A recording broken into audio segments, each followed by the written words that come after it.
Alright, ladies and gentlemen, coming up next, he is your favorite wrestling review guy's favorite review guy. He does a show called The Main Event. He's mediocre at Instagram. He is the 40-minute video guy. He is the American Canon. This guy right here, WCPW review guy. What's going on, everybody? Yeah. I'm clearly running out of ideas for these cold opens. Let's get into it, shall we? My lands. Huge pay-per-view. Huge pay-per-view. Refuse to lose. My God. Top to bottom. Incredible. Like, you literally just, I'm showing my hand right now how great this pay-per-view was, but I'm not exaggerating. It was awesome. So let's just get into it, shall we? Let's jump into, we'll do the pre-show first. First off, of course, we got Kennedy and Bradshaw as our commentators. Perfect. Like, seriously, these guys are phenomenal. Just loving this team more and more. I really feel like when Shane kind of left, that was my Gorilla Monsoon, Jesse Ventura. And I was a little down. I was like, oh no. But then Kennedy came along. And he's my Bobby Heenan. And now we got Monsoon and Heenan. It literally, this is like the best tag team right here as far as commentating. I mean, it is, they work so well together. So yeah, love the team. And then of course the crowd was hot. I mean, seriously, this crowd was on fire from the get-go. So let's get into the pre-show. It is, now here's what, okay, this pre-show, I'm a stickler, I know. Sorry, I am. Call me an asshole. But, you know, when Drake made the match, he's like, it's going to be an intergender tag match between myself and Roxy against Ava and Jay. That was the match, intergender.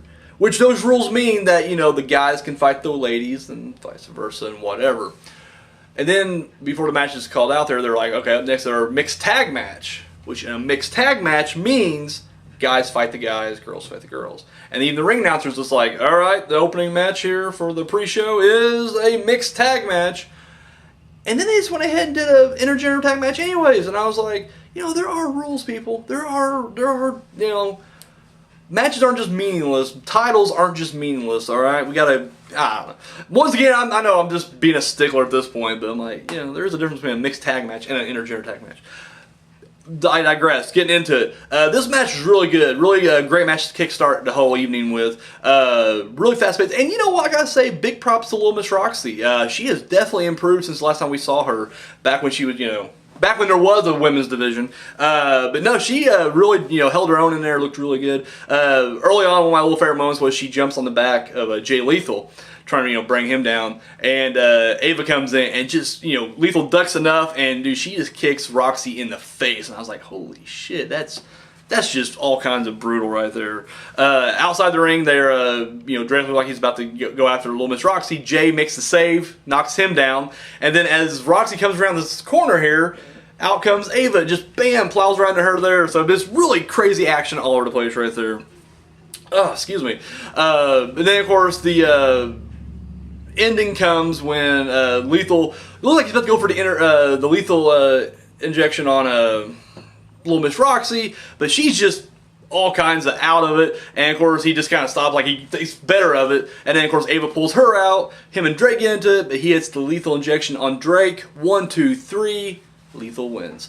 Or Lethal and Ava story wins. So yeah, real good way to start this match, or this thing off. And not gonna lie, dude, Drake and Jay Lethal work so well together too. Like, you can just see it in the match. Like, there is, I don't know, just they've had this kind of off again, on again feud for over a year now, and I am not tired of it yet. Like, I want to see this go on even further. And furthermore, I want to see, you know, these two ladies continue their feud, independent of the women's title. That way you can actually get a pseudo women's division going.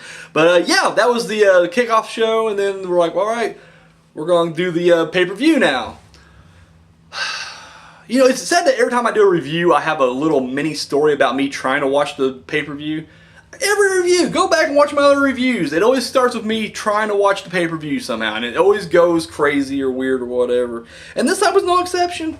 So I had to work yesterday, so I think I probably came home probably either during the pre-show, or maybe I came home when the actual pay-per-view started. I don't know. It was early on, but still, I'm not going to watch it from there. I got to watch it from the beginning, so I was like, I'll just wait. I never had an issue with waiting before. I usually wait till about, I don't know, 6 or so, and then I hop on, and usually I click it. And once again, there's always an issue here and there, but for the most part, I can just click and go. So 6 o'clock rolls around, I'm like, yay. So I watch the pre-show, get it out of the way, yay. And then I was like, all right, here we go, refuse to lose. And I get on there, go on the extra, and I click on it, and it's just like this weird, like, well, it's going to take a minute. We're temporarily not showing it. You just come back, we'll show you here in a minute. And I was like, are you for real? Like, am I not paying my $7 a month for this shit right here? Come on. And I was patient. I wasn't trying to, I wasn't just going to start freaking out on Twitter. I did drop one picture. I did drop a picture of the thing, but I still was like, what the heck? But then I started getting hit from like other people, and they were just like, hey, you got it yet? And I'm like, no, I don't have it either. So I felt better knowing that other people are just like without their refuse to lose encore as well. So I was just like, all right, I'll just hold off. So I'm literally like, we start watching a movie. Like, it's sort of an asshole I am, because like, we're like literally like 5-10 minutes into the movie, and then I get the tweet like, hey, it's on. I was like, all right, turn this shit off. We're gonna watch it tomorrow. No, I don't care if you wanted to watch it tonight. We're watching tomorrow. I got wrestling to watch. So, yeah, I turned it off and then ran there and popped it on. And from there, I mean, everything was good. I mean, the sound quality was good. Everything was good.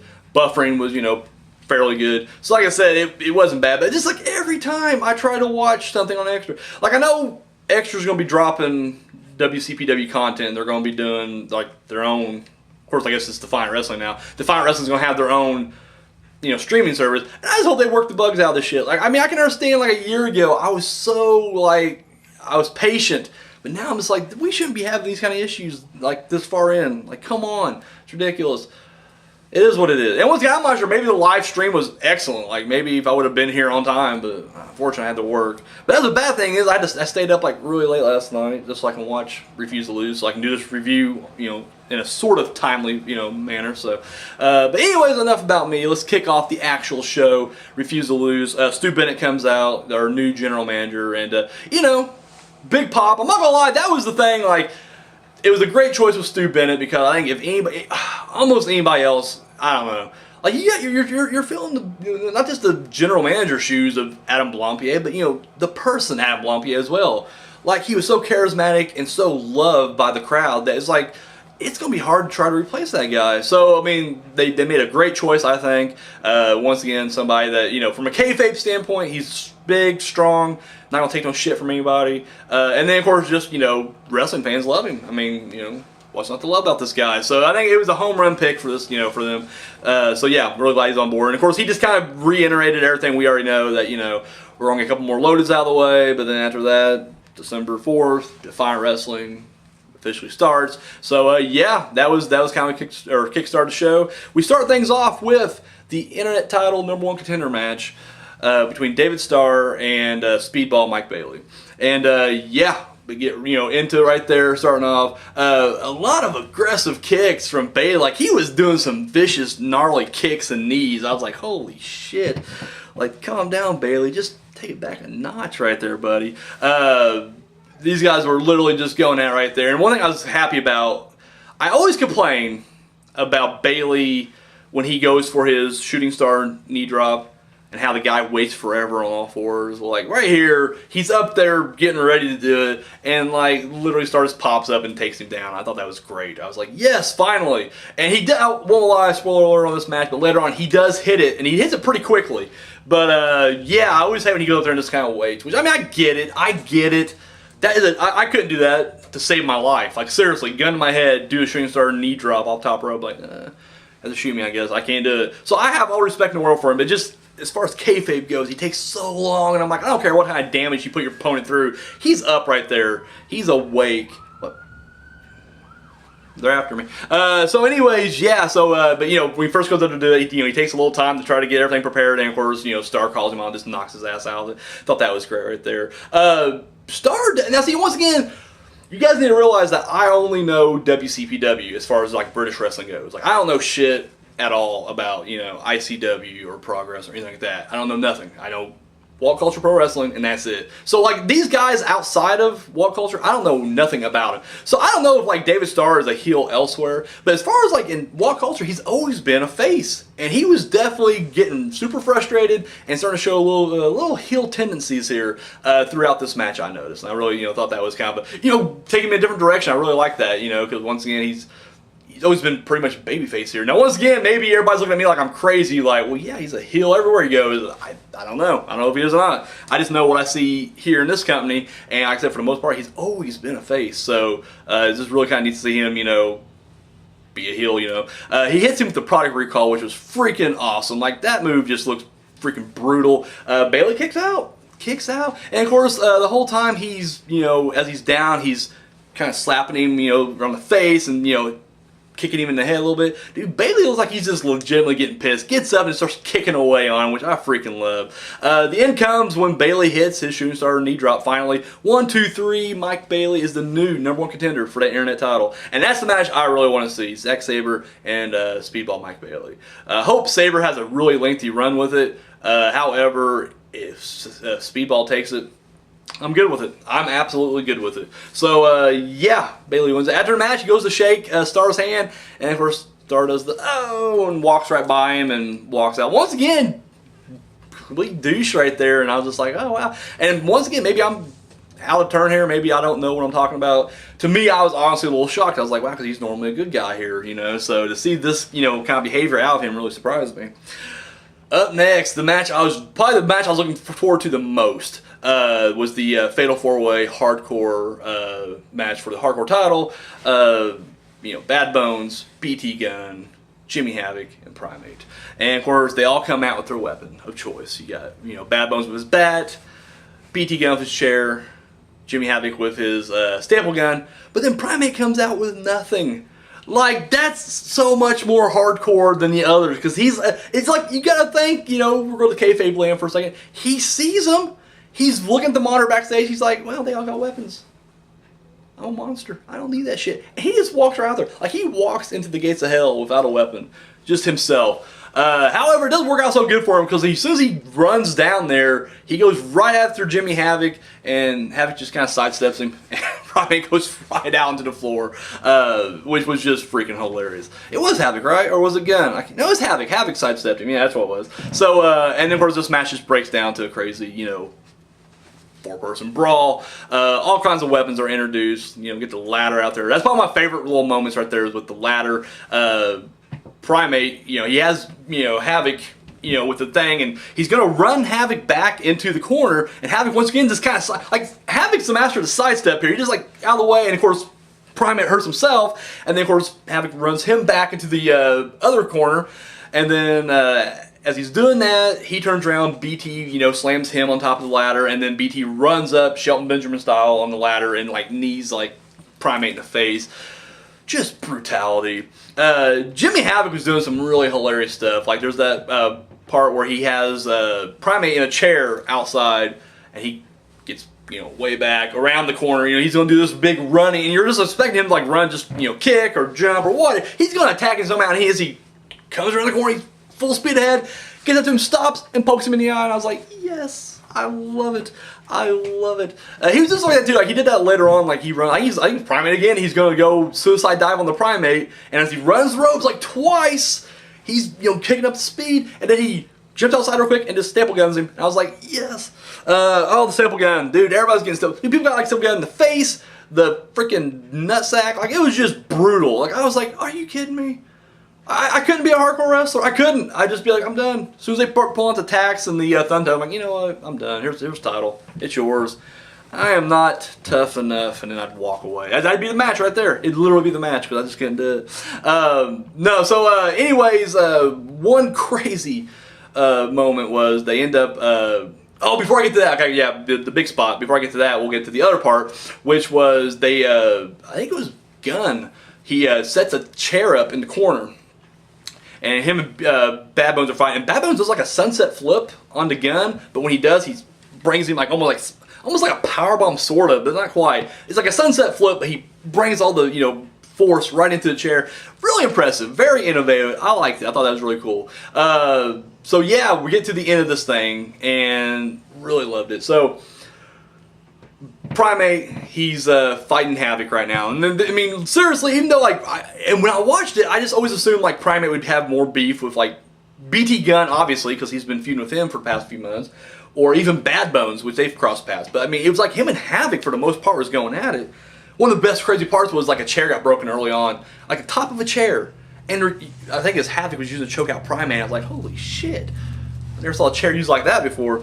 But so he working over Havoc. He had the chair or a table set up, and of course he sets Havoc up on the top rope. And Gunn stops. And he's like, hey, I got a better idea. He ends up stacking 2 chairs, like opened up on top of the table. And I was like, oh shit. And he's like, take care of him right here. And of course Primate's like, yeah. Like, you can't fault Primate for getting outsmarted here. He's a beast. He thinks violence. So his mind's focused on putting, you know, Havoc through the table chair combo thing. And of course BT Gunn low blows him, knocks him over the rope. And now Gunn's like, I'm going to go after him right now. So he goes up there, you know, get ready for a superplex. And then comes Bad Bones. Bam! Ball bat. Takes Gunn out. So then Bad Bones looks back, sees, you know, oh, so you got some chairs and tables set up over here. Don't mind if I do. Goes up there for a suplex. Suplex Havoc onto the chairs. But the way Bad Bones lands, it was so, like, he ends up like hitting his back, like spinal cord right into the side of the table. The table don't break, it cracks, does not break. And I'm just like, that's so much more brutal. Like, I don't care visually if a broken table looks better. When it doesn't break, that's when you know it fucking hurts. Like, I'm sorry. And I'm just like, Bones. Like, you're like a German badass. You're the German Terminator. And even there, I'm like, dude, there's no way that did not hurt. Like, that fucking hurt. And he's down. But Havoc, once again, he hit the chairs on the way down too. Definitely got probably the worst of it. Even though I think, you know, Bones took some pretty brutal punishment there. But they're both laid out, and Bones is literally crawling. Like, he's trying to get to, you know, make the cover on Havoc. And out comes Gabriel Kidd.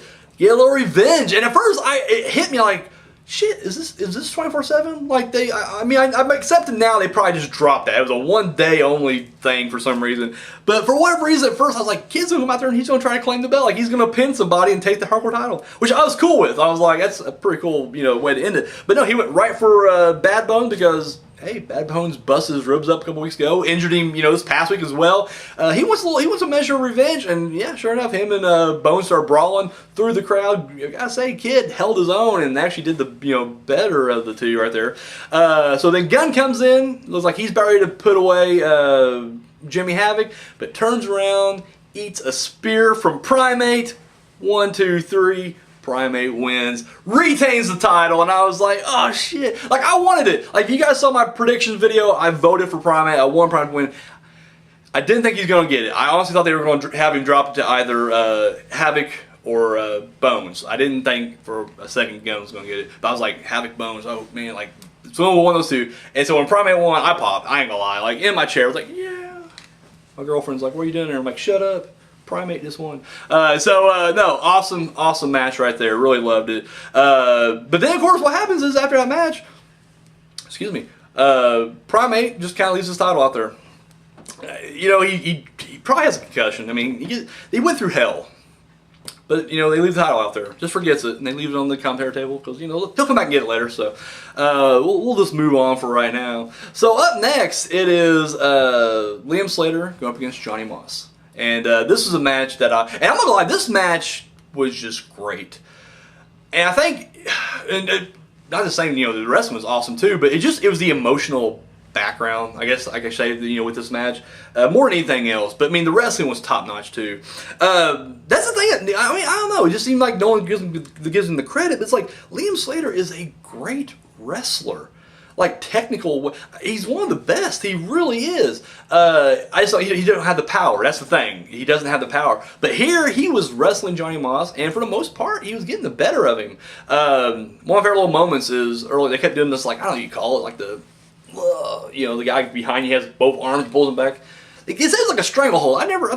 isn't that a stranglehold? Like, you strangle somebody, it's a stranglehold? Like, I don't know. Anyway, but they kept like doing a series of like reversals and just counters of that, and I just thought that was brilliant. Like, a vast majority of like, like a big section of the match was that, and I was just like, yes, like they're just doing it in different, innovative ways, and just, I don't know, really loved it. And the fact that like Slater was actually getting it over on Moss as well, like he was over, outgunning him a little bit, if I dare say it, and I was just like, I don't know, it's great.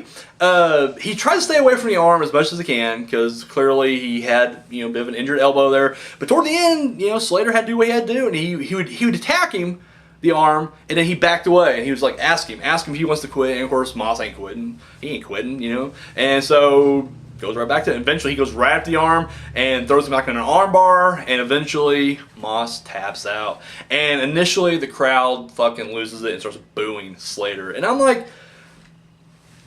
he did what he had to do. Like, what did you want him to do exactly? And I'm looking at, strictly kayfabe. I think we all knew Slater was going to win regardless. But I'm like, from a kayfabe standpoint, it's like, he didn't, he didn't like take him around to the ring post and start slamming his arm into, quitting out. No, it's like he did out wrestle him here, and that's the point he was trying to make all along. Was like, Slater, you're too banged up, you're too hurt. It's time, or sorry, Moss, you're too banged up, you're too hurt. It's time to maybe, maybe it's time to quit. Give it up right now. And he showed him exactly what he's talking about in there. He put him that, arm bar. Of course, the crowd, they start chanting, thank you, Mossy, because everybody knew exactly what was going on here. And yeah, just a really great moment. And they shake hands at the end, and they hug.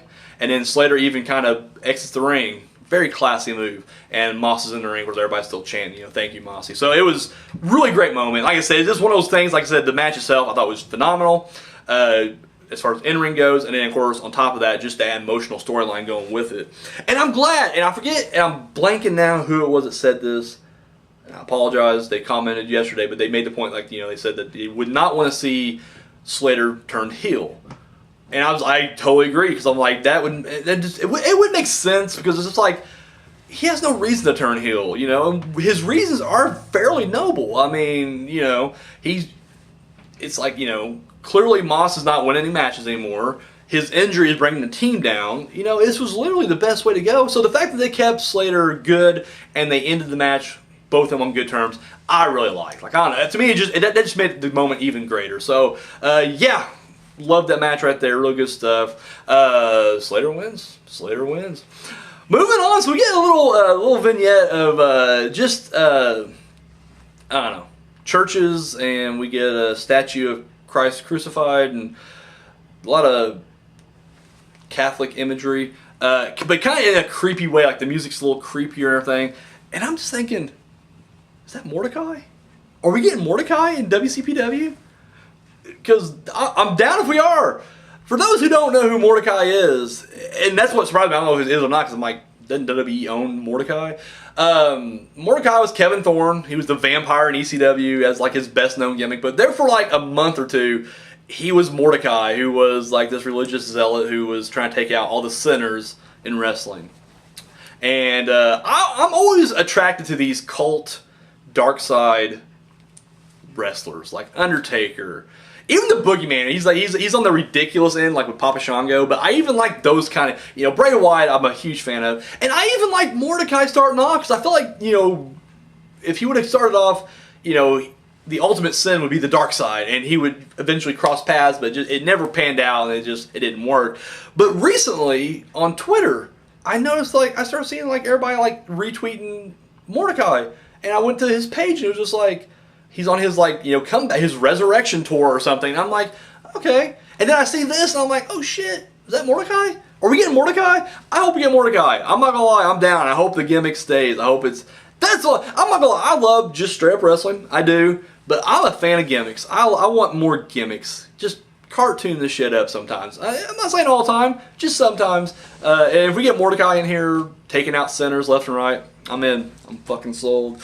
Up next, it is the tag match between the Prestige going up against South Coast Connection. Of course, the Prestige members, Banks and Coffee. And I forgot to bring this up during the hardcore match, but it was kind of like, I don't know. I felt like the Prestige clearly, and of course, I mean, I wasn't even thinking by the end of the night, the way things go. But I was just like, man, it looks like they're really kind of slipping right now. And this match really kind of showed that. But I was like, going back to even the hardcore match, I'm like, do you like nobody right now to help out BT Gunn? And I get it, like, if you're a strong faction, you should be able to take care of your own business. But I'm like, look at like the Four Horsemen, like considered the greatest faction of all time.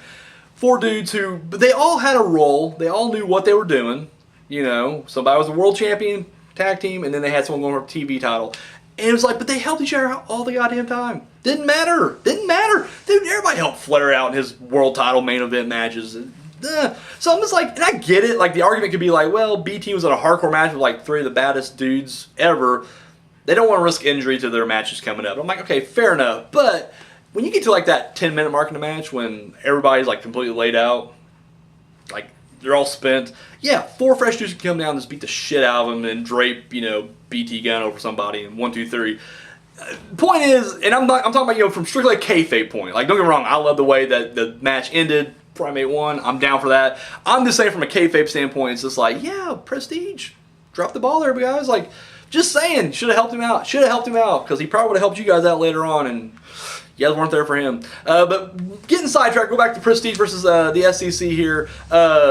I love it. Once again, this is kind of the same dynamic that we had when it was Hendry and Ligero versus the SEC. Because, like I said, even Travis Banks was kind of shown as a dominant powerhouse against the South Coast connection. Coffee just dominated. Like, he pops one of them in the mouth. I think he's like done. I think he pops done like right in the mouth, and it was just like brutal. I was like, oh shit! Like, you just swallowed some teeth, son. You just swallowed some teeth. But then comes the crazy moment that I'm just like, I'm still scratching my head on. It's like Coffee goes into the ropes, and like he just kind of brushes against Banks. Like, it wasn't like Banks was standing there in the middle. Banks was literally like in his area, and Coffee backs up, kind of brushes. And dude, he loses his fucking shit. He was like, what the fuck? He's like in Banks' face. And I'm just like, dude, like, you barely touched him. Like, that's, what? And of course, I forget which one it was, but one of the SEC rolls him up, and I was like, oh shit, are we gonna get the SEC victory? Well, when he kicked out, I was like, ah, shit, Prestige is gonna win it. But like, Coffee is still pissed at Banks. And I was like, dude, like, what are you pissed about? Like, literally. Because when you have miscommunication in a tag match, usually the number one thing is when one guy holds the opponent, he's like, oh, I got him in the air. Oh, I can't get out. And he's like, I'm holding him. Hit him. Get a running star. And of course the guy backs up. He's like, I'm coming. And as he goes to punch, the guy moves out last second, hits the partner. And I'm like, even then, I couldn't be mad at my partner because I'd be like, okay, that was a one-time thing. We clearly fucked up. Next time, I won't hold him. We'll just kick the shit out of him in the corner. We'll just do a double mud hole stomp. Can't move out of the way of that one because you're just getting kicked. And there's no chance of me getting punched in the face by you. So it just seems like that's a silly way to get mad at, but that's usually what happens. Usually miscommunication and they get mad at each other and everything like that. Because they're heels. They're meant to be like, short-tempered. But like here, he just kind of grazed him and he was just like livid. Like, seriously, I was like, dude, he's going to knife him when they get in the back. They get in the back, he's just going to pull out a knife and just start going to town. Because that's how pissed Coffee was. Anyways, in this match, there was like, oh, this was so, like, as far as officiating goes, it's so horrible. There was no tags. Like, Banks just comes in. He's like, fuck it. And ends up hitting the slice of heaven on both of them. And then I think Coffee and one of them's outside. I think it was Banks and Dunn was the last 2 guys in the ring. But I just remember distinctly thinking, like, dude, I don't know if Banks is the legal guy. It looks like he just came in. But either way, puts him into the lion lock, which is kind of like a variation of the crossface. And Dunn taps out. That's it. Prestige win. Prestige wins. And then guess what? Coffee gets back in the ring and gets back in his face again. And I was like, dude, fucking let it go. Like, I want to see Prestige break down as much as the next person, but this is like the dumbest reason. Like, what is, I want to hear Coffee in an interview just be like, here's why I'm pissed, because I ran to the ropes and I touched him. That cocksucker should be at least 1.5 feet over. All right? He was in my, it's like, dude, you have no case. Like, you grazed the guy. It didn't hurt you. You were just butthurt that you bumped into the guy. I don't know. It's the weirdest thing. But anyway, Prestige win. And of course, Coffee walks out. Doesn't even walk out with Banks. Funny thing is Banks' reaction during all this. Because Coffee's just super pissed. Like, Coffee's just like in his fucking face. Banks, on the other hand, he's smiling it. Like, he's just like, eh. And then, like, even at the end, he's just like, yeah.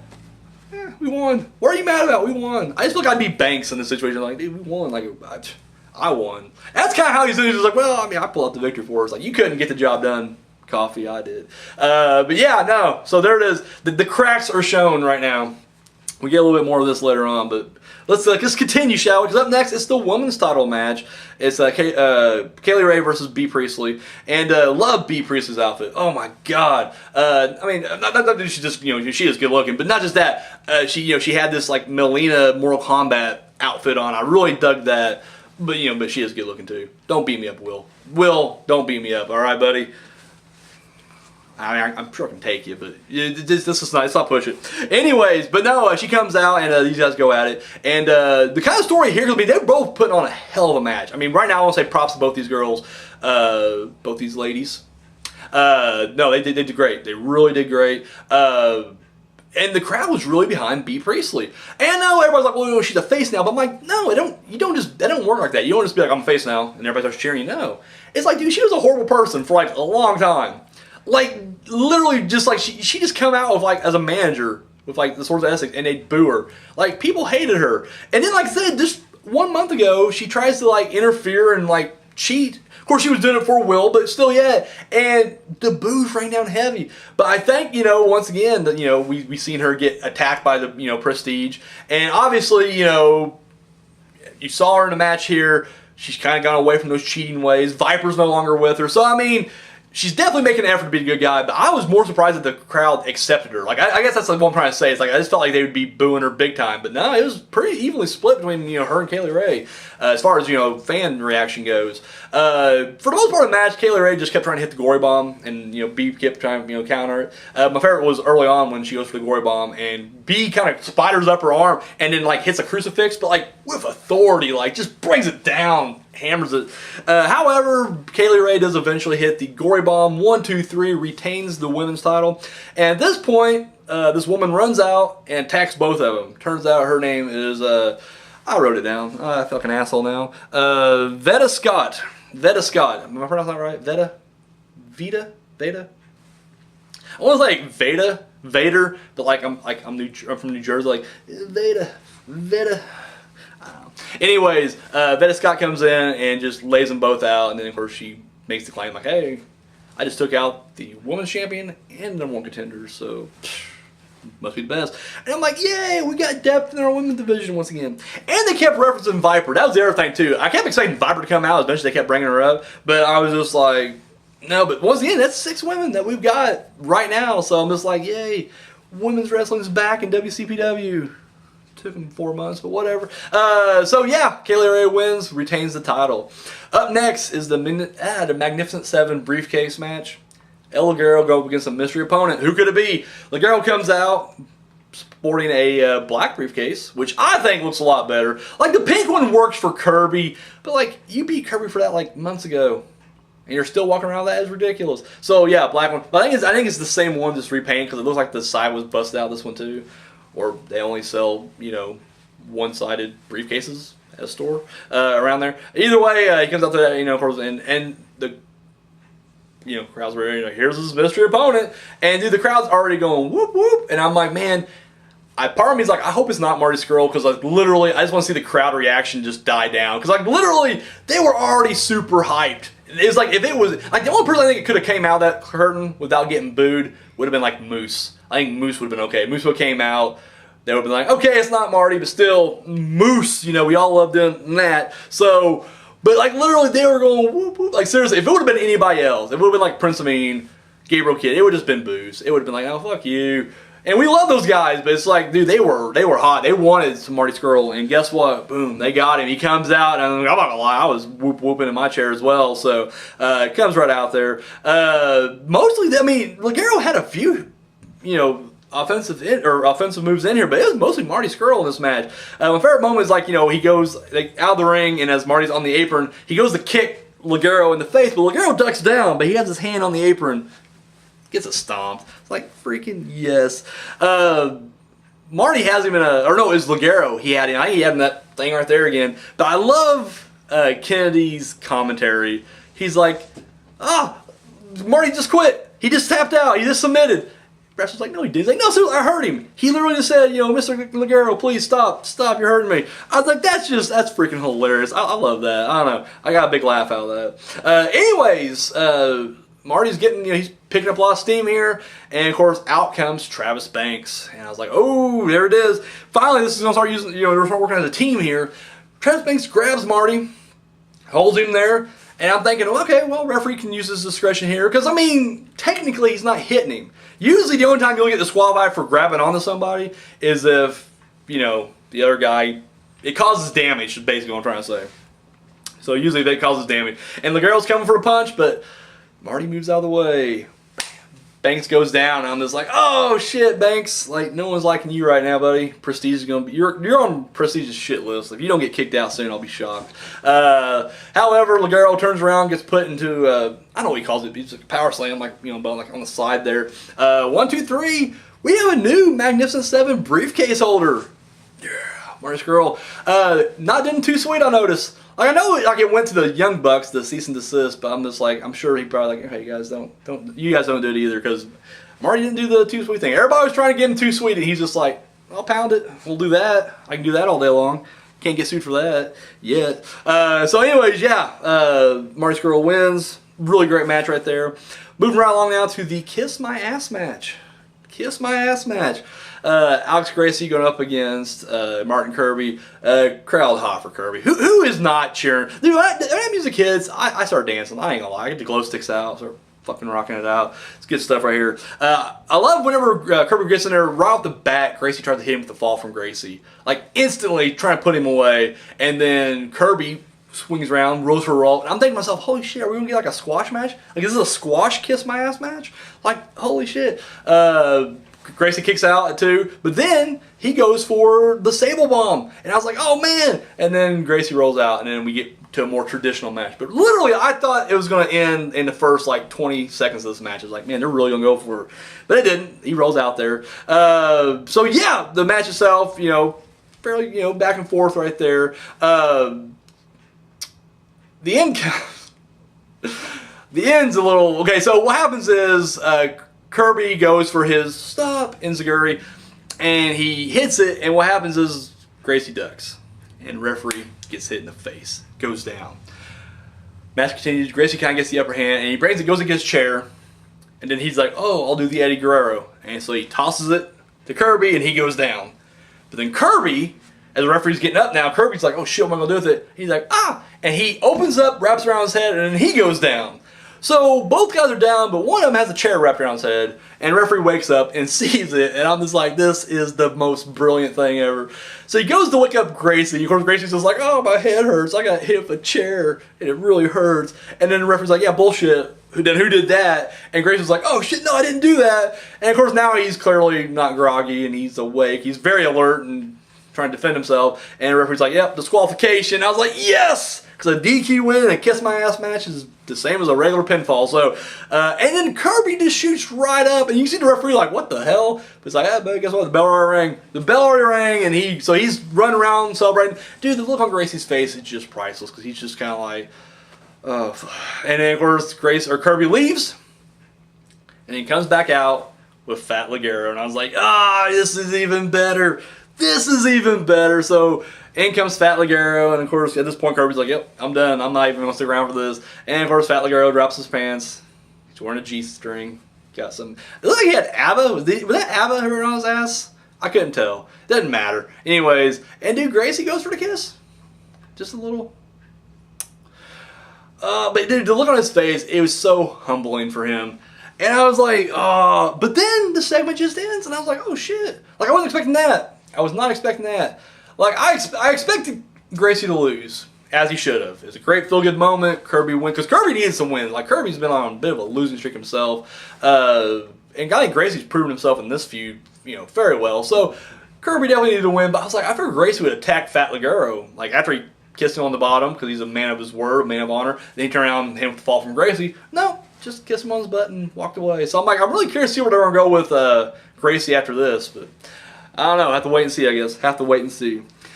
Up next, tag title match. Young Bucks going up against War Machine.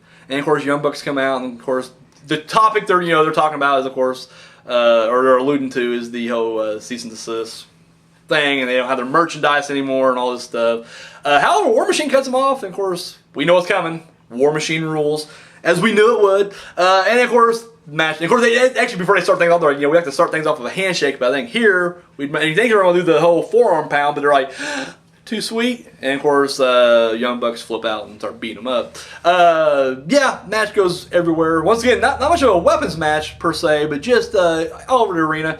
They go up to the top of the ramp, or on top of the stage, and of course, the War Machine, they have up the Young Bucks, and they do like a lawn dart, kind of just toss them at each other and crack heads up there.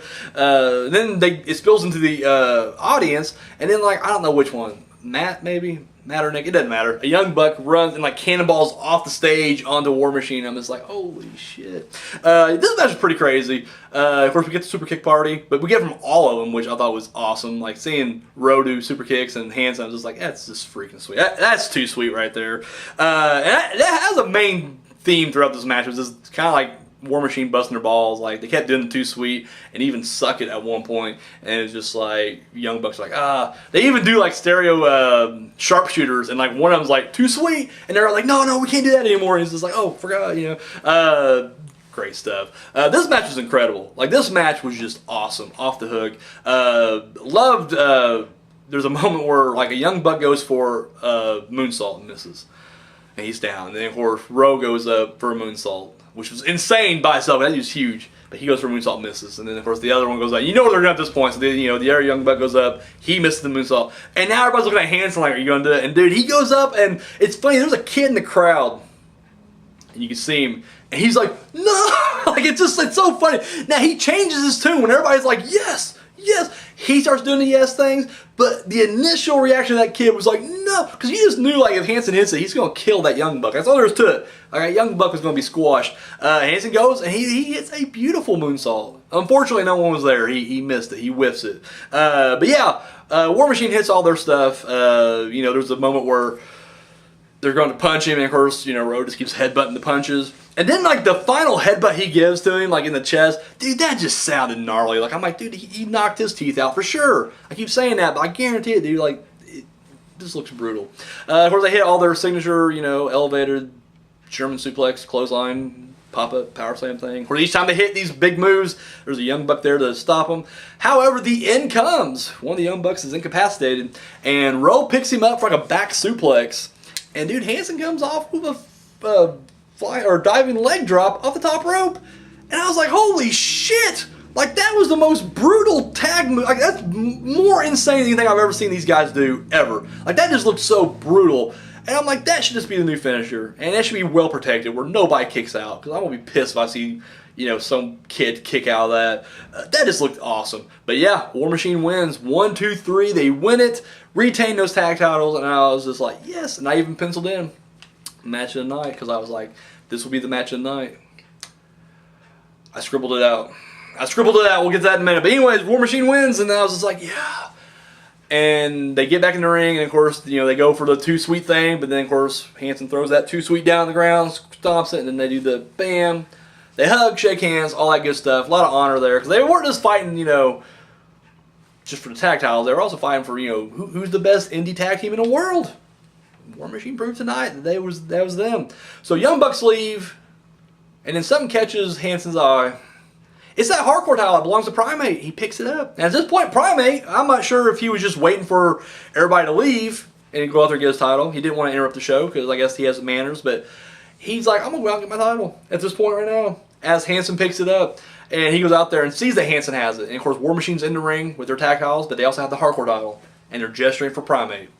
And I didn't know which direction this was going, because at first I'm just like, oh shit, like my favorite wrestler, my favorite tag team in the ring at once. Like I always said, I said this way back in the German qualifier, no, the Wrestle World qualifier, like they just need to make one stable, the Barbarians, with War Machine and Primate and Jörn Simmons. Like those 4 guys in a stable, dude, unstoppable, just unstoppable. And so I was like, oh, are we getting that right now? Is Primate going to be like, and I didn't realize like Primate's a pretty gnarly big dude. He looks so small compared to War Machine. I was like, oh shit. And he gets in the ring, and you can just see they lay it out. That's the international symbol for Come get it. You want your title? Come get it right now. And I'm just like, oh no. And Primate wasn't backing down. Primate was like, oh shit. Like, he realized he's in a bad situation. Like, any animal knows it's in danger when danger approaches. Doesn't mean it's going to back up. A wolf may be surrounded, but guess what? He wolfs out. He'll be ready to fight. So Primate's getting ready. Like, he's like, oh shit. You know, I'm going to fight both these guys right now. And I'm like, oh, I love Primate. I don't think he could have got the job done by himself. I'm just saying, it's fucking War Machine. These guys are monsters. But then out comes Jimmy Havoc. Jimmy Havoc, the guy he was going at hard with in the Fatal 4-Way earlier. And I guess I forgot to mention, which would have set this up a little bit better, but at the end of that Fatal 4-Way, they have a little moment where they bump it, you know. Respect Knuckles. Which, you know, is really cool because I'm thinking to myself, like, they faced off twice against each other. Once in singles action, or, you know, hardcore action, and then another in a Fatal 4-Way. And, of course, you know, Primate's won both of them. Now, granted, he didn't get the pinfall on Havoc this time around, but he did beat him before for the title. So to me, it was very fitting that, you know, he's just almost like, Jimmy Havoc is the icon or hardcore icon on the indie scene, right now. And so for him to kind of give that respect to Primate, I thought was really awesome.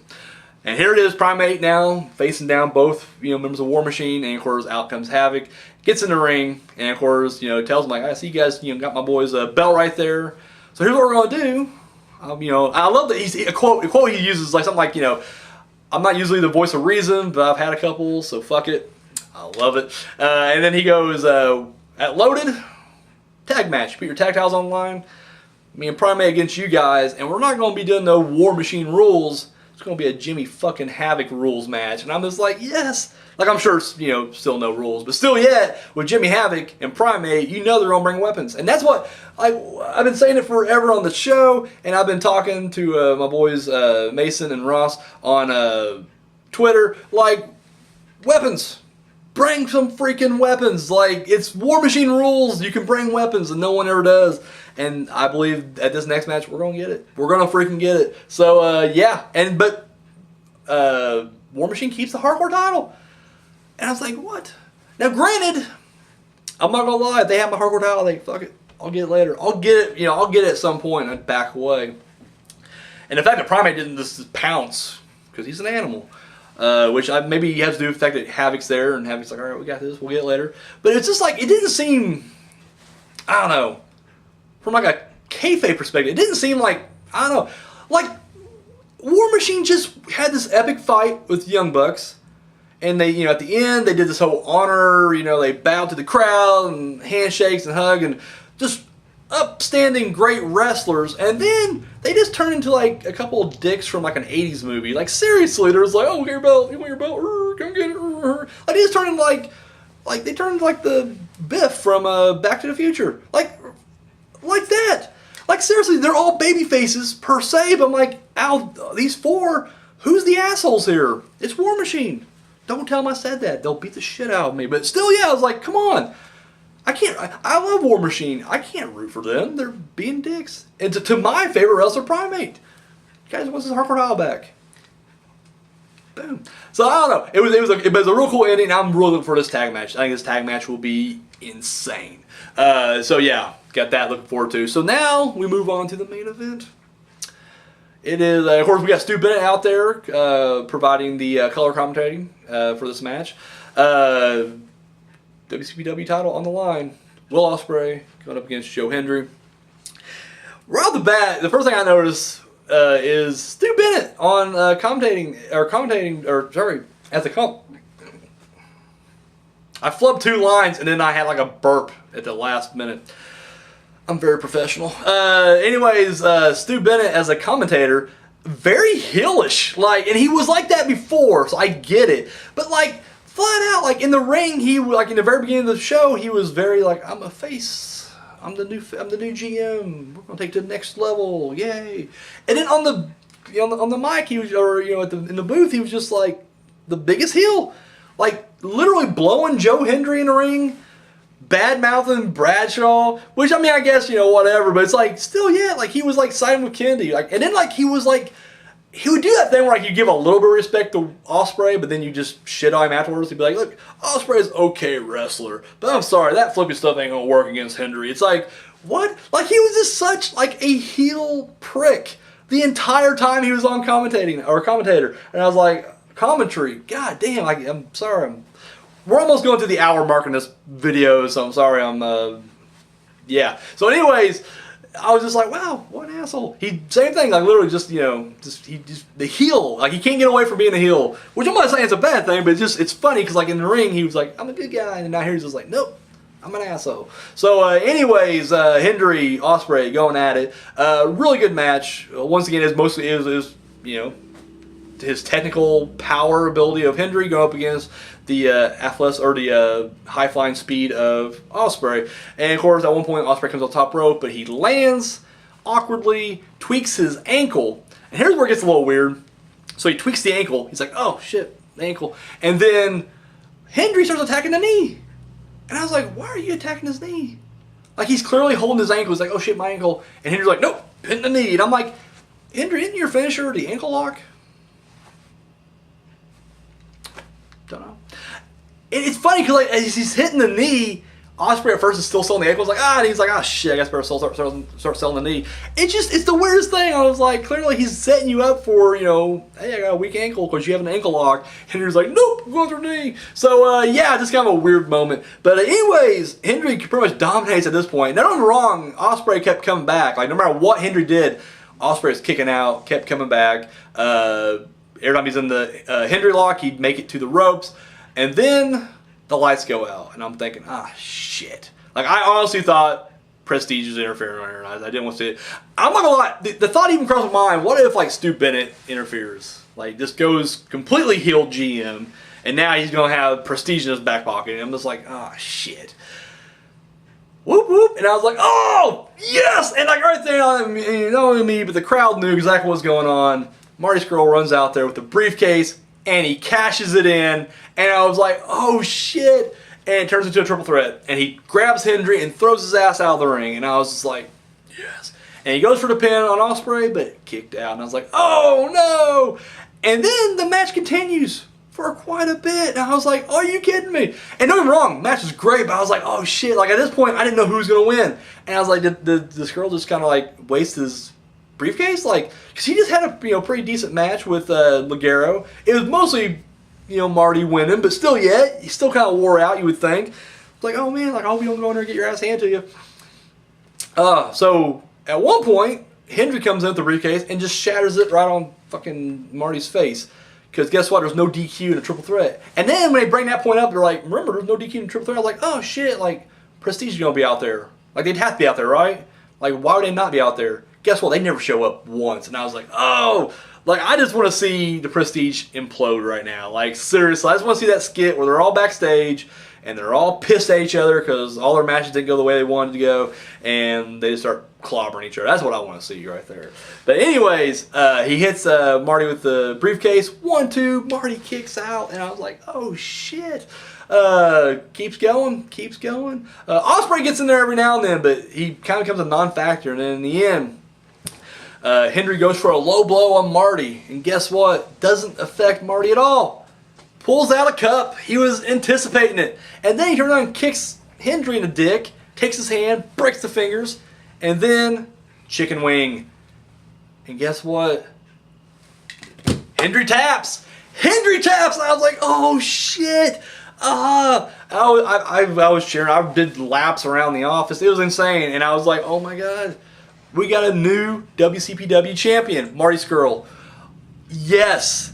Are you kidding me? Yes. And the bad thing was, though, he had him in the chicken wing, and you see Ospreay was this close. Like, he was in the ring, ready to stop it, and it was just like, nope. He tapped before he got there. This was great because, remember, it was Marty and Hendry feuding before it was Hendry and Ospreay. And it was, Marty getting beat down by Prestige to kind of put him on the sidelines for a little bit. That kind of enabled Ospreay to, kind of take his place in the feud. So it wasn't like this was just like out of nowhere either. Like, Scurll definitely had this, feud. He has a right to be in there. On top of that, he's white hot. Like, honestly, even back when Ospreay took his spot in the feud, I kept thinking to myself, like, man, like, if you're gonna put the title on somebody, it's gotta be Marty. But I didn't think, I'm like, you know, whatever. Ospreay's still very popular as well, super popular in this match. Everybody's cheering for him here as well. So I was like, all right, you know, makes sense, you know. But literally, I did not see him cashing it in tonight. And not just that, but he beat the champion. Like, he didn't just beat Ospreay and then Henry would be like, hey, you didn't beat me. No, he made him tap out. Like, he made Joe Hendry tap out, which was perfect. Just perfect. So yeah, there it is. Refuse to lose. Loved it. Loved it. Like I said, from top to bottom, pre-show and up was all great. Like I said, there was not a bad match on the card. Once again, I think the highlights was definitely the hardcore match, Slater and Moss, the tag titles, and of course the main event, which is my match of the night. Mainly because, I mean, A, it was just a great match, but then the added surprise of the cash-in, and of course the results. I mean, Marty Scurll, new WCPW champion. It's incredible. That is awesome right there. And we may finally see the end of Prestige. Like, I'm okay with that. Like, I feel like Prestige definitely runs course, at least in this household. So let me know what you guys thought of this pay-per-view in the comment section down below. If you guys haven't seen it, you gotta check it out. Like, seriously, it's well worth it. Like, anybody who just like, watch the free step. No, this is why you pay a little extra, because this is an incredible event right here. So if you saw it, let me know what you thought in the comment section down below. Don't forget to share and subscribe. Show this video that thumb and love, and of course Facebook, Twitter, Instagram, all that good shit's down there. That's all I got, guys. Thank you for watching. Thank you for bearing with me. We're hitting the 55-minute mark right now, so I appreciate you guys sticking around. Thank you for watching. Till next time.